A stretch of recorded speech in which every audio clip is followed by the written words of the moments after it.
आता या ठिकाणी नाना 4चा टायमिंग ना बरोबर आता 4 वाजता मेगा फायनल या ठिकाणी सुरुवात होणार आहे।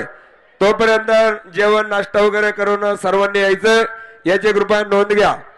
आणि जे काय आता राहिलेल्या मंडळींचा मान सन्मान सत्कार देणगीदार मंडळींचा सत्कार पाठीमागच्या स्टेजवर होणार आहे।